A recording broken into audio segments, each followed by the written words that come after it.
Mi nombre es Gustavo de Nicolai. Yo soy uruguayo en realidad, ¿sí?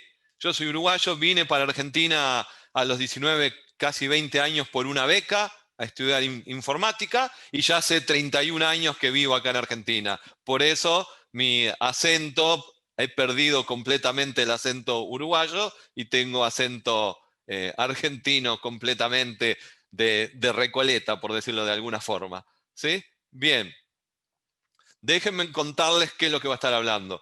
Yo estoy dando clases en posgrados de hace 16 años, que doy clases en distintas universidades, básicamente de Argentina, que es donde vivo, acá en Buenos Aires.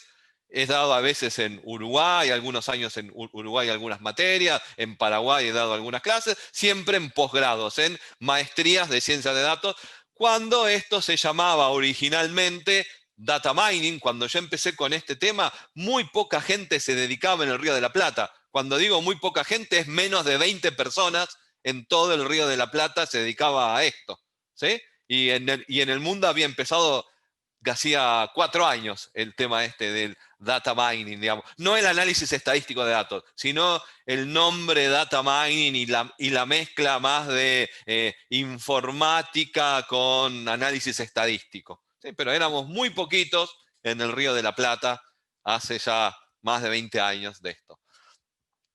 He visto la transformación del nombre de data mining, big data y ciencia de datos. He visto cómo ya he dado, no sé, alrededor de 58 cursos en estos años, a grupos en maestría siempre, y la cantidad de alumnos que hay en los últimos años, los últimos 4 años, ha ido creciendo exponencialmente.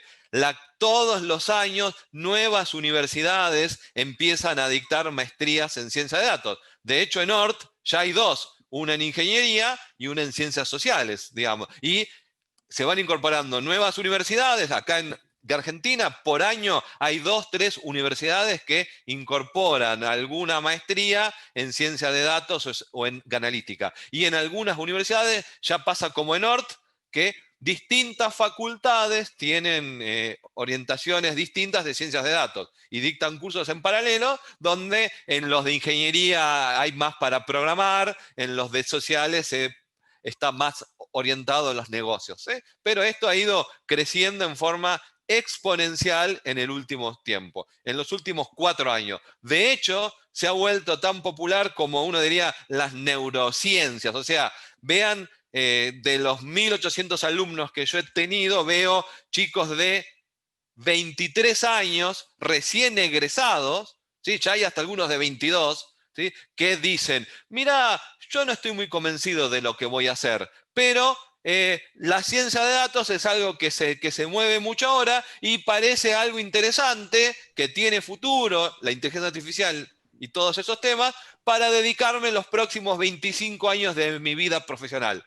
Y así como hay alumnos de 23 años con esas características, cuando doy clases luego de las 18 horas, digamos, hay, por otro lado, alumnos de edad promedio 45 años que dicen, estoy estudiando ciencia de datos porque es a lo que quiero dedicarme la segunda mitad de mi carrera profesional. ¿Sí? Entonces hay veces gente que quiere una transformación laboral, que está cansado de lo que hace, o que ha culminado una etapa en una empresa luego de 15, 20 años de trabajar ahí y tiene dinero en el bolsillo y dice, quiero invertir en mi educación, en esto que está tan nuevo. O como algunos chicos muy jóvenes millennials o de la generación Z dicen, estudio esto porque garpa, porque paga. ¿Sí? Palabras textuales millennials que dicen eso. Digamos, entonces esto está en ebullición total, todo el mundo dice, se viene una transformación, muchos trabajos van a desaparecer, van a aparecer nuevos trabajos y los nuevos que van a aparecer van a estar relacionados con la analítica, con la ciencia de datos, con predecir, con analizar mucha información. Como ven, en las empresas cada vez se captura más información, cada vez todo está siendo más online, digamos, y todo está quedando registrado. Desde empresas como Google, Facebook, Mercado Libre, digamos que son 100% online y cada interacción que uno hace queda registrada. En la industria, en las empresas tradicionales, cada vez hay más Internet de las cosas, y en el Internet de las cosas se van generando bases de datos que registran todo lo que va pasando dentro de esta empresa, todo lo que hace un cliente, todo lo que una cosechadora hace en un campo, la humedad de cada parcela que recoge, de cada metro cuadrado que va recorriendo, va almacenando en un disco rígido toda esa información, que luego, o en un tambo, digamos, en un tambo, la productividad de las vacas, cuando producen, para luego deducir en qué momento hay que ordeñarlas y todo eso, cada vez hay más datos, se va lentamente juntando datos, no siempre están todos los datos que hacen falta para sacar una inferencia, pero cada vez hay más datos. Uno de los lugares donde hay datos y unos lugares que tienen que ver con las ciencias de datos como algo aspiracional, de fuente de trabajo o de no de surfear la ola, de no quedarme afuera de la innovación esta. Vean que yo estoy desde el principio. Cuando quienes estamos en esto, era casi como ser licenciado en física, que no se dedicaba a nadie a esto, y ahora tengo alumnos abogados, médicos, licenciados en letras, psicólogos. Es más, los informáticos, que al principio eran el 60% de las carreras de ciencia de datos, que acá en Argentina, cuando empezaron en el 2005, ahora son el 12, el 15% de los alumnos que tengo. ¿Sí? E incluso en facultades de ingeniería les hablo. ¿Sí? Incluso dentro de la facultad de ingeniería de una universidad como la UBA, la Universidad Austral, el IDBA, ¿sí? Los de sistemas son el 12, el 15, a veces llegan al 20, algún año excepcional, digamos, y si me preguntan qué son la mayoría de los alumnos que se anotan a cualquier universidad de ciencia de datos, son licenciados en economía, licenciados en administración de empresas, contadores. Esos ya están en más del 50% en cualquier universidad, incluso en el Instituto Tecnológico Buenos Aires, donde la gente va y dice, bueno, al menos quiero aprender cosas técnicas. Muy bien, ¿cómo se relaciona esto con LinkedIn, con el mundo del trabajo? Empecemos a ver eso y cómo está relacionado. Déjenme contarle algunas historias de los alumnos de cómo es que nació el proyecto este. Miren algunas historias del pasado. Esta es una nota periodística en el diario La Nación de Argentina. Una nota del año 2008. Les voy a pasar varias hasta acercarnos ahora. ¿Sí? Donde dice, de la maestría consiguieron que les hicieran una nota para promocionar la maestría. Dentro de ellos empieza esta alumna, Sandra Zavala, que tenía 37 años en ese momento, y cuenta ciertas cosas. Esta alumna, que la fueron a entrevistar a la facultad, vino la periodista Nora y juntó a varios alumnos ahí, dentro de la nota que sigue estando, que la pueden buscar en Google y que la van a encontrar, esta chica cuenta, y al final multipliqué mi sueldo por 20 o más. Esto es textual de la nota en el diario La Nación. Bueno, que multiplicó por 20, mucha gente empezó a enviarme mails diciendo, che, ¿qué es esa nota que está ahí? ¿Qué es lo que pasó? ¿Cómo alguien va a multiplicar el sueldo por 20? No era por 20, era por 4. Sandra Zavala es licenciada en física, era docente de la Universidad Pública de la UBA de física a tiempo parcial, tenía un sueldo muy bajo y ciertamente ya en el primer cambio de trabajo lo multiplicó por 4, porque su sueldo como que era de otro mercado, por llamarlo de alguna forma.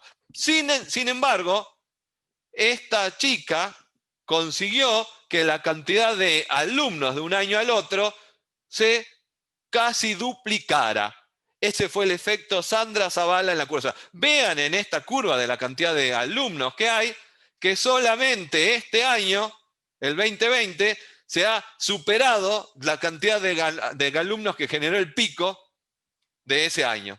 Digamos, ¿sí? Vean qué sucedió con este tema, ¿no? Vean qué aconteció por esa nota periodística. Entonces, esto de la ciencia de datos siguió ganando auge, siguió ganando adeptos.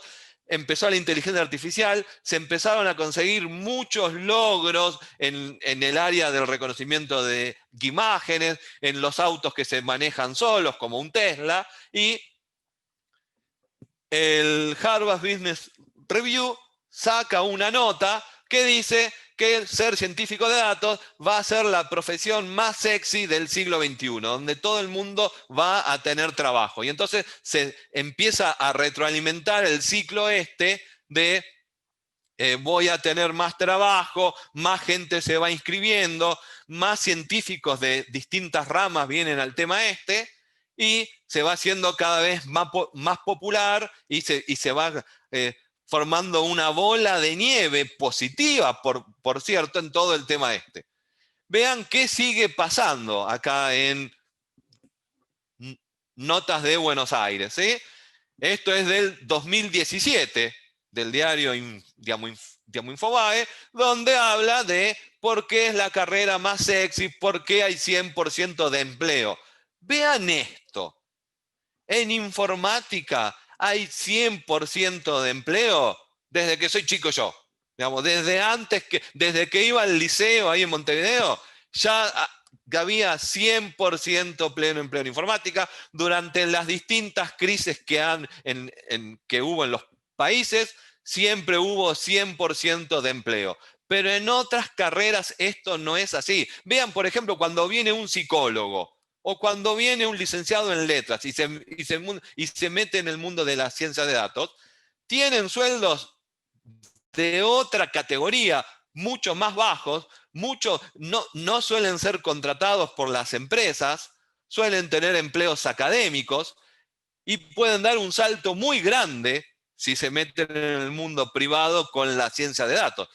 Está pasando ahora que muchos licenciados en física en distintas facultades se están acercando a las maestrías de ciencia de datos, gente que sabe muchísima matemática, gente extremadamente capaz y bien formada, muchos de ellos que están haciendo un doctorado o que ya tienen un doctorado y dicen, y yo no estoy seguro que me quiera dedicar al mercado académico, al mundo académico con los magros sueldos que esto tiene, generalmente en las universidades públicas donde emplean a los licenciados en física con la muy baja investigación que hay en estos países periféricos donde estamos, ¿sí?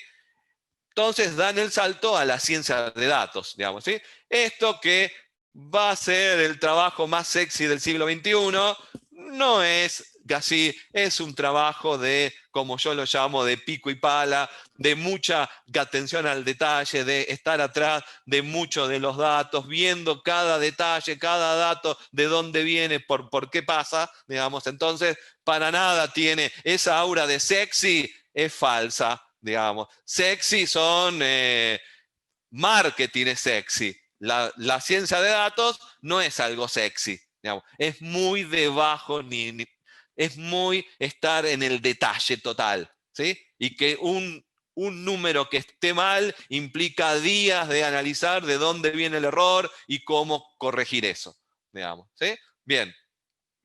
Esto es una nota de este año. Ya las universidades están lanzando licenciaturas en ciencias de datos. ¿Sí? Ya están algunas más orientadas a la ingeniería, a lo científico, a la matemática, y otras más soft, pero ya empiezan a ver desde el 2019, al menos acá en Argentina, desde el año pasado empezaron las primeras carreras, que, les voy a contar una infidencia, digamos, empezaron con las materias básicas de matemática de primer y segundo año. Ahora que las primeras en el 2021 ya empiezan con los temas de ciencia de datos, están preocupadas dónde consigo profesores para dictar estas materias, porque el ciclo básico ya se está terminando y ahora viene que les tengo que empezar a contar a los alumnos algo concreto de la ciencia de datos, digamos. Pero esto es algo que empieza ahora, estos 150.000 pesos, más allá del valor del dólar en Argentina, de la devaluación, de la crisis absoluta nuevamente que hay, de los empresarios argentinos que se están yendo a Uruguay, de Galperín que está en Uruguay y todo eso. Este sueldo es cierto y en realidad alumnos que tengo están consiguiendo salarios de entre 160.000 y 220.000 pesos argentinos. No los midan en dólares porque es muy bajo, pero si los miden en forma relativa a otros salarios, son salarios realmente más altos. Vamos a decirlo de alguna forma, el piso de estos salarios es muy alto. Lamentablemente, el techo es bajo, pero el piso es alto, ¿sí? Cosa que no sucede en otras ramas, digamos, ¿sí? Bien, miren el caso este, y ahora nos estamos acercando a LinkedIn, a los datos de LinkedIn, ¿sí? Estamos con los que les introduje de los trabajos y todo, vamos a llegar al tema de hoy, pero quiero contarles de dónde viene esta historia, ¿sí? Miren el caso este. Este es un alumno que tuve hace 2 años, ¿sí? Donde mientras cursaba la materia que yo dicto ahí en la UBA, publicó un tweet. Este es el tweet que publicó. Vean esta nota. Esto dice 19 de octubre. ¿Sí? El 16 de octubre saca este tweet. O sea, vean, la nota en el diario salió 2 días después que publicó este tweet. ¿Sí? Entonces el tweet dice, estoy en el segundo semestre del primer año de la maestría en ciencia de datos de la UBA, soy licenciado en economía y me interesa buscar trabajo. Bueno, recibió 10 propuestas de trabajo y se cambió ahí. Si ustedes ven el LinkedIn de él, ¿sí? Estaba trabajando como analista senior en el ministerio, ¿sí? Esto era la época Macri aún, ¿sí? Del presidente Macri, y publicó esto en octubre, el 16 de octubre, y en noviembre ya empezó a trabajar como data scientist en Telefónica, ¿sí? Ya empezó a trabajar como data scientist en Telefónica. Y como ahora tuvo un trabajo en serio, ya no se dedicó más a la docencia, digamos, ¿sí? Ya este hobby que tuvo acá durante 1 año, ya no lo tuvo más, ¿sí? Y aquí empezó a trabajar. O sea, ¿cuánto tiempo le llevó el cambio? 20 días. ¿Dónde lo fueron a buscar? Porque él tuiteó al mundo, tengo esto, ¿sí? Voy a contarles algo de la búsqueda de trabajo que la gente tiene. Claramente, este chico, Nicolás, tenía 28 años al momento que hizo esto. Y era economista.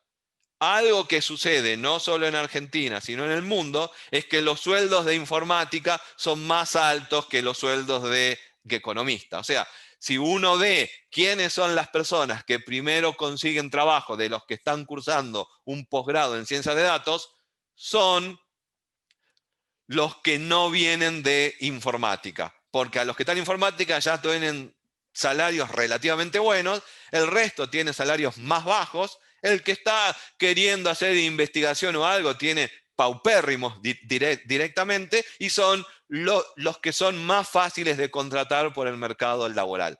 Otro grupo que es fácil contratar es el grupo de menores de 30 años. ¿Sí? Ya los mayores de 30 años que tienen alguna posición de jefatura o de líder de proyecto o algo, ya se les empieza a dificultar más. Consiguen, pero no en 15 días con un tweet, digamos, ¿sí? Ya tienen que buscar más y convencer a su nuevo empleador, mirá, yo tengo 35 años, ya ocupo una jefatura, pero en esta otra área. En ciencia de datos es cierto, soy junior, por más que estoy cursando una maestría de ciencia de datos, soy junior. pero en esto soy junior. Contratame con un sueldo razonable y vas a ver que en poco tiempo te genero muy buenos resultados, porque todos los senior y experiencia laboral que tengo en el tema va a hacer que pueda producir cosas de calidad en esta nueva tarea. ¿Sí? Bien. Entonces, vean qué está empezando a suceder con LinkedIn. Un director de una de las maestrías de acá dice, los alumnos vienen al primer día de clase. La clase termina a las 10 de la noche. Llegan a su casa a las 11 de la noche. 11:05 ponen en LinkedIn que son científicos de datos. ¿Sí? Luego del primer día de clase. ¿Sí? Bien. Todo el mundo se está escribiendo en la vidriera de LinkedIn contando quién es el LinkedIn y como esto de la ciencia está tan en boga, lo cuentan lo antes posible. ¿Sí? ¿Qué otra cosa salió acá en el mundo? En el 2012 empezaron estos MOOCs, estos cursos cortos, online, gratuitos, ¿sí? que ya hoy en día han evolucionado y muchas veces tienen contratos con universidades, donde uno puede hacer un cursito desde muy corto, de unas pocas horas, hasta hacer cuasi una maestría en estos sitios online, donde el enganche es, puedes hacer el curso gratis, si querés el certificado, tenés que pagar. Si querés los créditos intermedios, tenés que pagar. ¿Sí? Y esto está siendo cada vez más común en el mundo. ¿Sí? Fuera de la calidad, de la no calidad, fuera del COVID este año y los campuses vacíos en Estados Unidos y todo el movimiento que se ha hecho de demandas a las universidades diciendo, pará, yo pagué por vivir en el campus, por relacionarme con gente interesante. Si yo quiero ir a Harvard es para estar rodeado de gente que va a ser influyente en el mercado dentro de unos años y yo ser amigo de ellos, digamos. ¿Sí? Bueno, ahora todos desde su casa, las universidades cobran el mismo precio, hay toda una revolución, un reacomodo, una segunda ola de la pandemia ahora, muchas universidades que están replanteándose cómo van a continuar, es distinto el grado al posgrado, bueno, hay todo un cambio planetario que hay que ver cómo resulta al final de esto todo el cambio. ¿Sí? Pero, ¿qué efecto tiene esto en LinkedIn? Vean esto.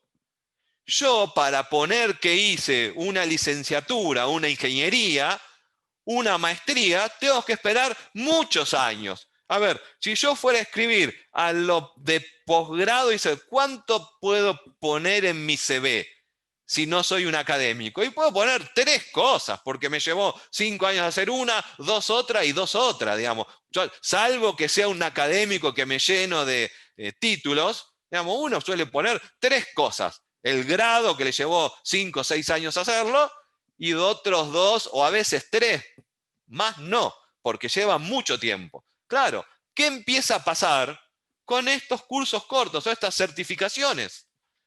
Yo puedo empezar a decirle a LinkedIn, al mundo, mírenme, hice el curso este de 20 horas, hice este otro curso de 15 horas, y entonces empiezo a subir muchísima más información. ¿Sí? Empiezo a regalarle a la red, a LinkedIn, mucha más información mía.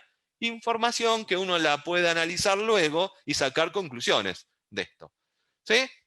Vean dónde está el mundo ya. El mundo en el 2017, el Harvard Business Review, otra vez vuelve a plantear, che, voy a necesitar un grado de la universidad. O sea, a ver, vean algo. Estos MOOCs, Coursera, entre el 15 de marzo y el 16 de abril, aumentó un 650% la cantidad de cursos que dio por la pandemia. Algo muy particular por la pandemia. Pero vean cómo subió el número ese. ¿Sí? Y ya hace 3 años, el mundo se empieza a preguntar, che, ¿va a hacer falta una carrera de grado realmente? ¿O va a ser reemplazado por estos MOOCs, algunos de los cortos, o algunos que tienen cursos de cientos de horas. Entonces uno dice, pará, esto ya es algo intermedio, y hay algunos que no son solo algo online, sino hay algo, hay clases sincrónicas, donde yo veo por Zoom a alguien, y entonces vean, desde algo que es online y multiple choice, hay alternativas híbridas luego, ¿sí? Más a partir de este año, que con la pandemia hay muchas cosas que han sido online, y hay universidades que ahora dicen, bueno, yo no voy a hacer todo online, pero mi reglamento permitía que un 40% se dictara online. Yo nunca utilicé esa facilidad, pero ahora sí la voy a empezar a utilizar, porque los alumnos empiezan a decirme, yo quiero lo presencial, quiero ir, quiero hacer networking, pero no 3 días a la semana. Algunos quiero estar en mi casa tranquilo, porque hay días que ya ahora no tengo que ir a la oficina, y hay días que voy a trabajar desde mi casa, y ahora ya no voy a vivir en un apartamento en el centro de la ciudad. Ahora puedo vivir en las afueras de la ciudad, con luz solar siempre, en una casa así, y viajo al centro de la ciudad 2 veces a la semana, 3 veces a la semana, ¿sí? Entonces hasta hay cambios en las ciudades de cómo vive la gente. Eso ya se está viniendo ahora.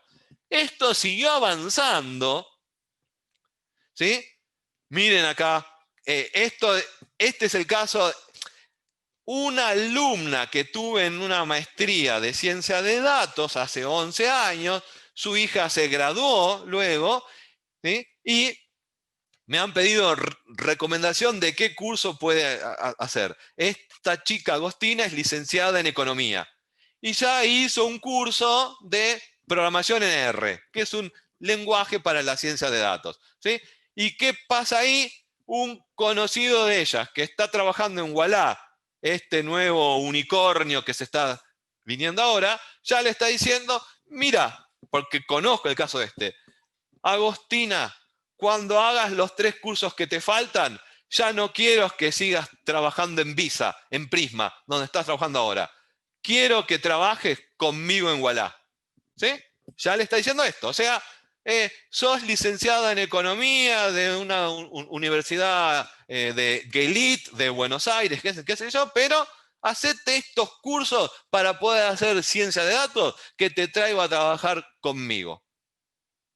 Le está diciendo. Vean que empezó a pasar que la gente en LinkedIn empieza a poner todos esos cursos, todas las credenciales que tiene, las empieza a subir a LinkedIn. Empieza a contar qué cursos está haciendo. ¿Qué otra cosa empieza a pasar los reclutadores empiezan a decir, che, a ver quién es la gente más motivada, quiénes son los jóvenes más motivados, más ansiosos, más preocupados por el futuro, que están intentando destacarse del resto, ¿sí?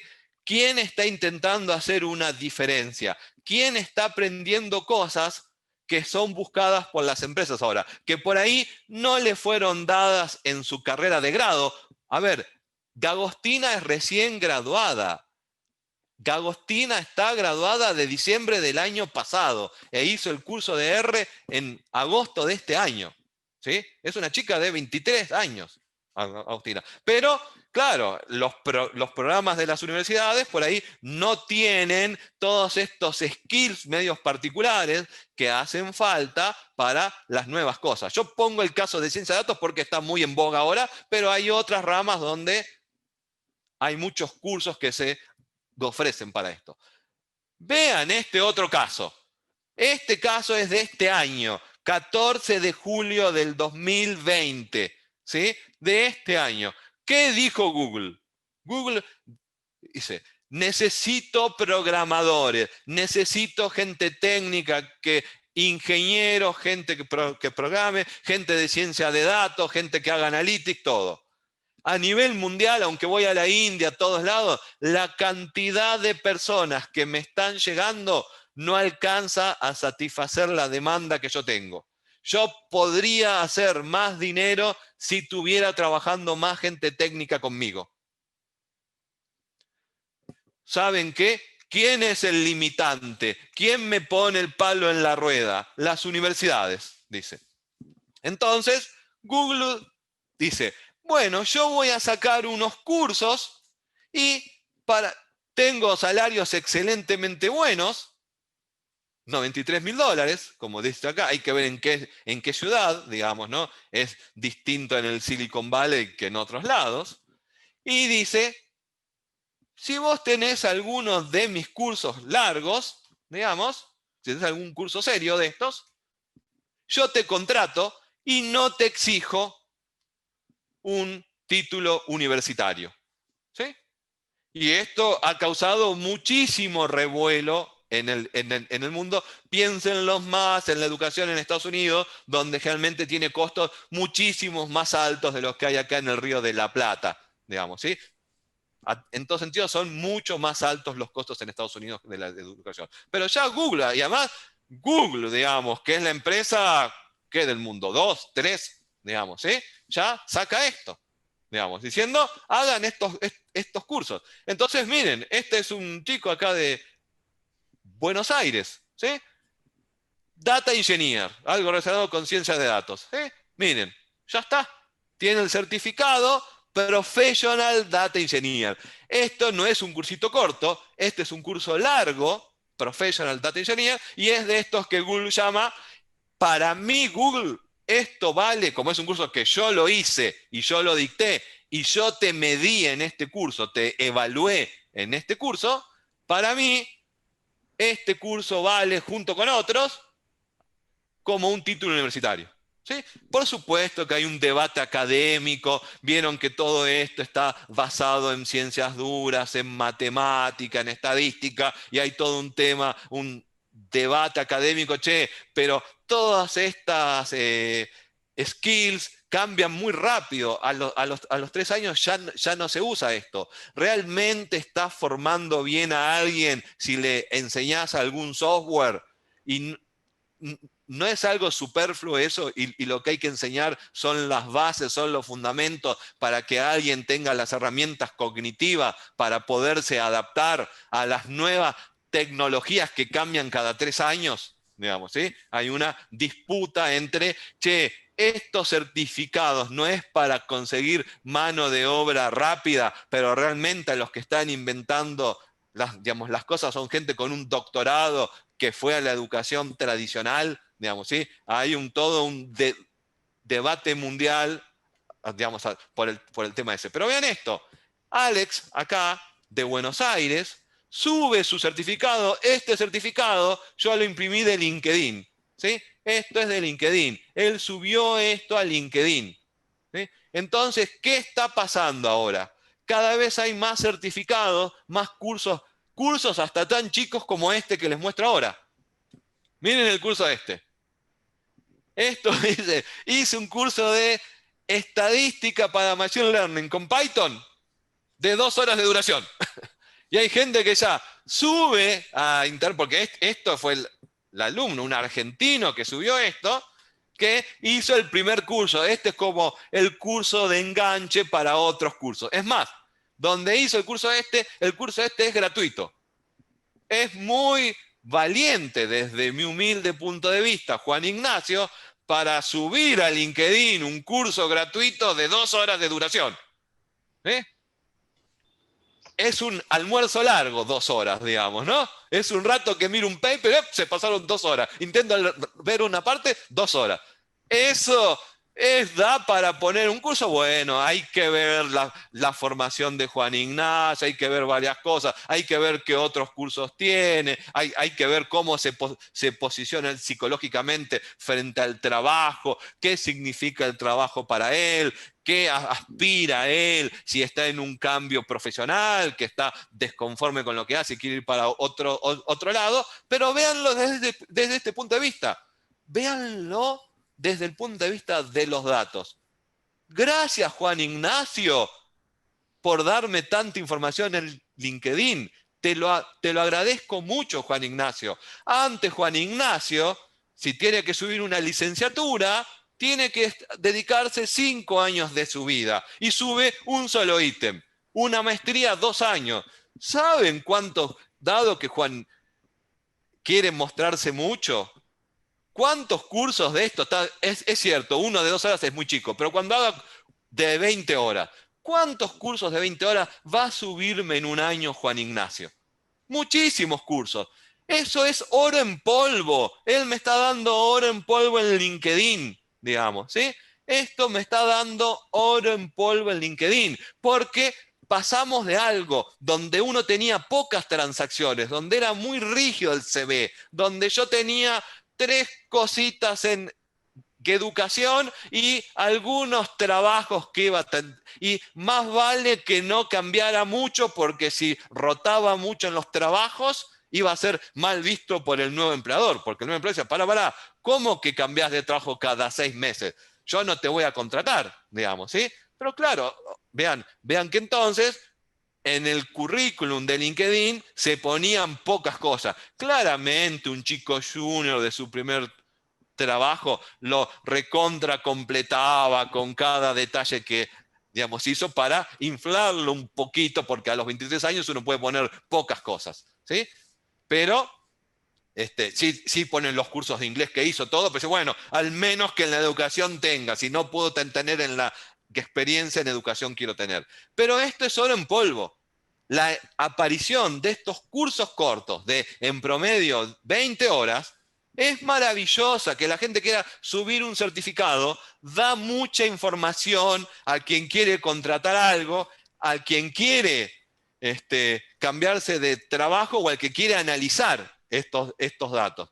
Entonces, vean acá qué es lo que se hizo, ¿sí? Esto lo he hecho con alumnos ahora se va a transformar, no ahora, durante el 2021 por ahí empieza un pequeño startup de esto, pero con distintos alumnos de distintas maestrías, de distintas universidades, esto que es bastante interesante y nuevo, digamos, se ha encarado el trabajo este.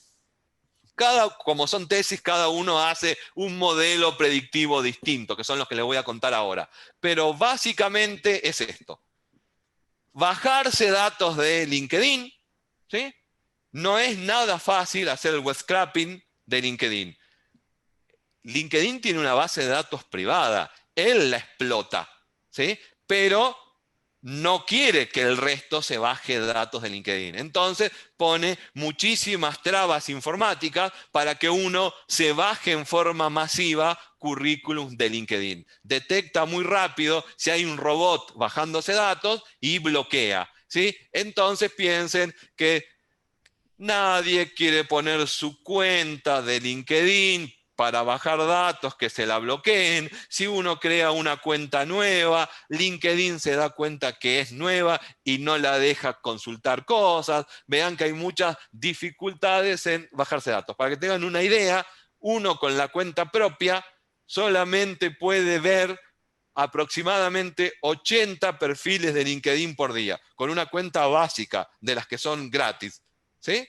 Uno solo puede ver 80 por día y luego LinkedIn lo bloquea a uno hasta el día siguiente. O sea, recién puedo volver a consultar perfiles al día siguiente. Claramente no lo hacen a esto en forma manual, sino con un automatismo. De hecho, algo anecdótico es que varios alumnos empezaron con el tema y un 30% abandonó por la dificultad informática que tiene bajar datos de LinkedIn. Vean que algunos alumnos que estaban acá originalmente un chico era licenciado en economía, 2 eran licenciados en economía de distintas universidades, y esos 2 abandonaron cuando vieron que el conocimiento informático que hacía falta para bajarse los datos de LinkedIn excedían a las capacidades que ellos tenían, digamos,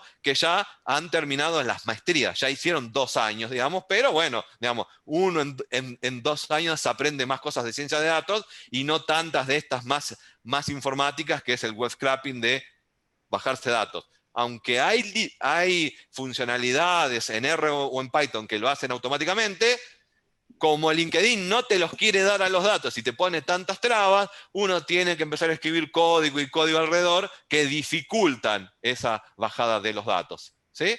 Bien, luego que los CVs están bajados, ¿sí? Se hacen dos tipos de análisis, que ahora en un rato les voy a contar, voy a entrar en detalle.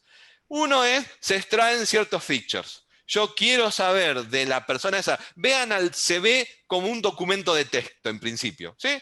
Como si estuviera en papel. Tiene cierta estructura, pero véanlo como un documento de texto. Todo esto se hace con la parte de la ciencia de datos que se llama text mining, ¿sí? Que es el data mining aplicado al análisis del texto, al procesamiento del lenguaje natural, cuando ya está escrito. No en audio, sino cuando está escrito. ¿Sí? ¿Qué es lo que hay? Vieron que el sentiment analysis que uno hace en Twitter o en Instagram, ¿sí? Bueno, con técnicas que se usan para eso. Bien. No es con sentiment analysis, sino que acá la técnica que se usa es latent semantic analysis, ¿sí? Que ahora les voy a contar qué es eso. Pero, y los features que se extraen son, suele ser muy importante saber dónde vive la persona esa, en qué ciudad está. Fuera de que ahora con la globalización y la pandemia hay gente que vive en un lado y está trabajando para otro y se ha hecho más popular eso, ¿sí? Aún sigue siendo importante, incluso por el salario que le van a dar a alguien que trabaje en cierta ciudad. ¿Sí? Vean que algo que está pasando en Estados Unidos, dice, che, si yo tengo un candidato que vive en una ciudad pequeña y se muda al Silicon Valley, ¿tengo que aumentarle el sueldo por el costo de vida que hay en el Silicon Valley? Cuando el cambio de dónde vivir, él lo decidió. Bueno, hay todo un debate atrás de eso que se está dando. ¿Sí? Bien. Luego que uno tiene todos estos datos y los preprocesó con técnicas de ciencia de datos, que ya les cuento ahora, ¿cuáles son los modelos predictivos que se hicieron? Esta es la parte interesante y no tan técnica, fácil de contar, digamos. ¿Sí? Se hicieron dos tipos de cosas. Uno son sistemas de recomendación. Lo que está en azul es algo que le sirve al individuo. Lo que está en verde es algo que le sirve a la empresa. ¿Sí? Desde el punto de vista de ciencia de datos son modelos predictivos que se hacen. Desde el punto de vista quién los usa, quién le puede sacar un beneficio, o es la persona o la empresa. ¿Qué beneficios son los que la persona puede llegar a sacar? Uno muy importante es esto.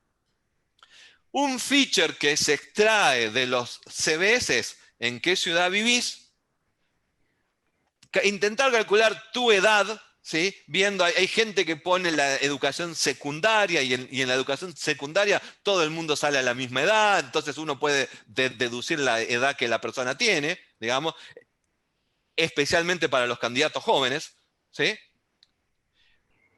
Uno se hace todo un preprocesamiento de los puestos que las personas tienen y en qué jerarquía están esos puestos. Si son junior, senior, semi-senior, si es una jefatura, si es una gerencia, si es un senior manager, digamos, se intenta deducir eso en función de lo que hay en LinkedIn. ¿Sí? Vean que todo el mundo se intenta contar qué puesto tiene, si es un puesto alto, ¿no? Si soy un manager, lo quiero contar, que se entere que pasé de ser analista a ser manager, digamos. ¿Sí? Bueno, entonces, una de las principales cosas y las más sutiles que tiene esto es esto. Otros individuos han hecho ciertos cursos que están hot y han conseguido una promoción. A veces pocas veces dentro de su empresa, muchas veces en otra empresa. Bien, a vos como individuo, de la enorme cantidad de cientos de cursos que hay, de estos MOOCs o estas certificaciones que hay, ¿sí? No una maestría, que es algo largo, una inversión a largo plazo, sino de estos cursos más pequeños, ¿sí? ¿Cuáles te conviene hacer para que aumente tu probabilidad de ganar un nuevo trabajo? Es más, ustedes vieron que hasta pasa al revés.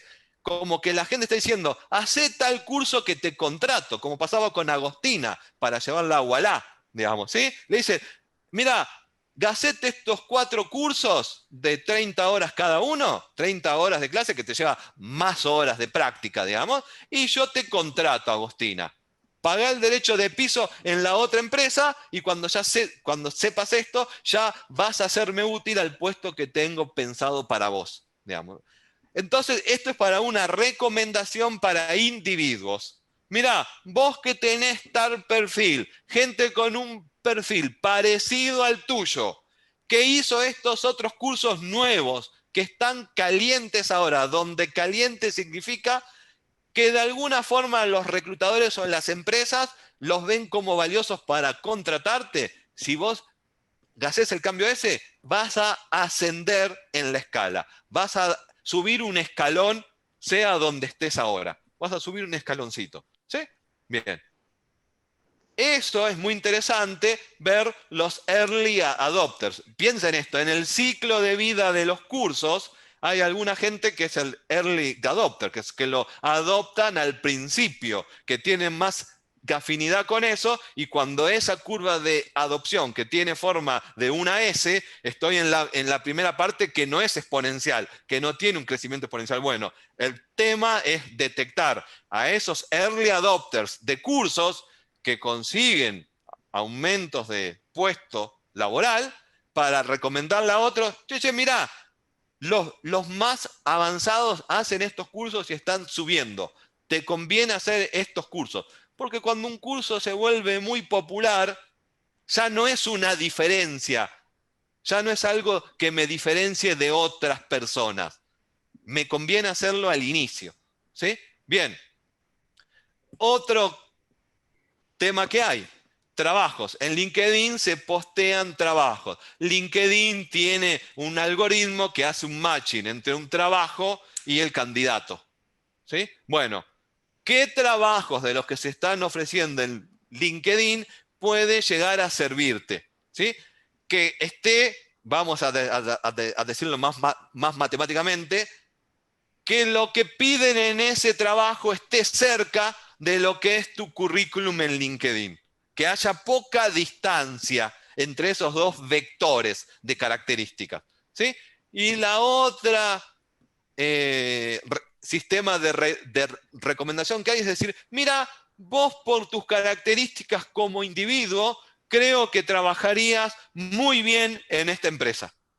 Que te diría que perdurarías en esta empresa, porque gente parecida a vos ha permanecido varios años en esta otra empresa. ¿Sí? Vieron que en los candidatos jóvenes hay mucha rotación. En los sub-30 rotan mucho. Ya esa filosofía de la generación X, de estar en un trabajo durante 20 años, hace mucho que no que existe. ¿Sí? Bien.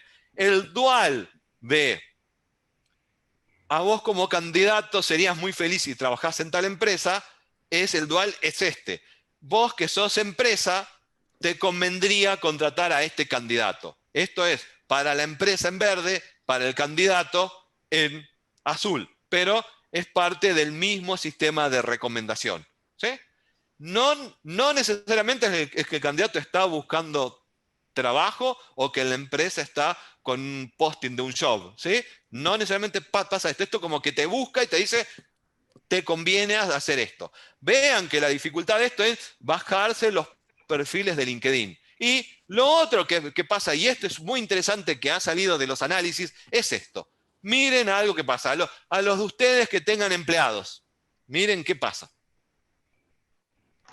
Cuando una empresa, cuando una persona empieza a hacer cursos y empieza a hacer de estos cursos, va a durar poco en la empresa donde está. Ese patrón existe en los datos. Si ustedes están en una empresa y ven que un empleado empieza a hacer cursos, de alguna forma el motivo psicológico que está atrás es que está desconforme con su actualidad, con su rumbo y quiere cambiarlo.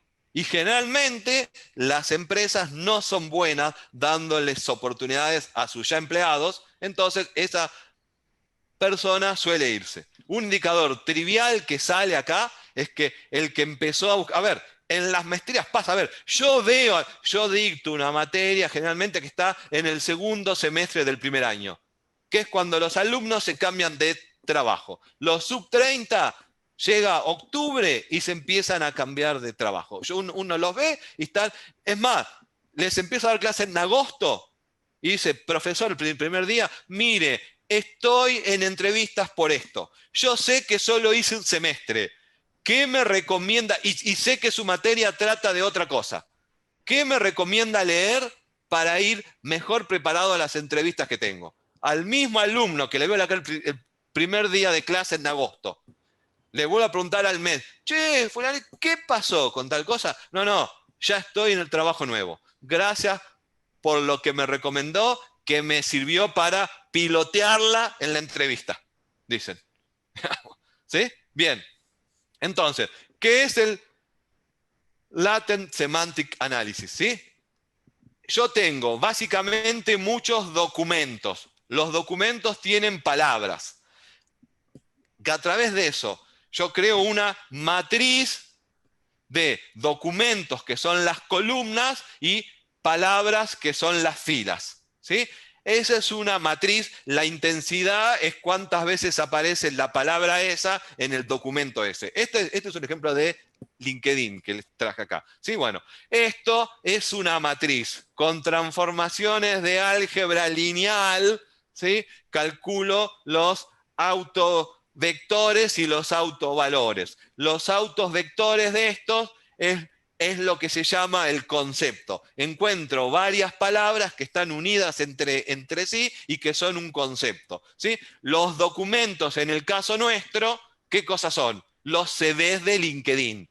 Y palabras estas son certificaciones, títulos, puestos que las personas tienen, universidades a las que asistieron, ¿sí? Tareas que hacen, distintas cosas, con un preprocesamiento de las palabras esas. Bueno, hay todo el tema de text mining implica limpiar los textos antes. ¿Sí? Y además vean que acá hay gente que escribe todo en inglés, gente que escribe en español, aún gente de Latinoamérica, hay algunos que ponen todo en inglés, entonces hay que estar traduciendo a una base común. Bueno, hay todo un procesamiento que se hace previo acá. ¿Sí? Y esto al final lo que hace, vamos a ponerlo de alguna forma, es que pone una distancia entre currículums de LinkedIn. Y yo puedo tener un job posting, que es el texto del job posting, y puedo calcular la distancia de ese job posting a un candidato. Si la distancia es 0, es que es el candidato ideal. Si es mucho más grande que 0, es que el candidato ese no tiene nada en común con lo que se está pidiendo. ¿Qué es el sistema de recomendación? Ordenar todo eso, desde el que está más cerquita a lo que yo busco, tanto como empresa o como candidato, a las empresas o a los posts de los jobs, digamos. Eso es todo. En el fondo, un sistema de recomendaciones, ordenar todo lo que hay por distancia. Claramente, si yo le voy a recomendar algo a una empresa, para nada es que le muestro, mira, hay 28.000 candidatos, esta es toda la lista. No, muestro el top 20, los primeros 20, digamos, no todos, ¿sí? Es como ir a un restaurante, para nada es muy bueno. Estos son todos los restaurantes de la ciudad de Buenos Aires, ordenados de más afinidad al de menos afinidad. No, me muestra 10 de esos, no 5.000, que no tiene sentido, digamos, ¿sí? Bien, entonces esto es lo que está hecho acá en LinkedIn, digamos, ¿sí? Gracias a los cursos cortos, gracias a que la gente cada vez postea más cosas en LinkedIn. ¿Sí? Porque es su vidriera.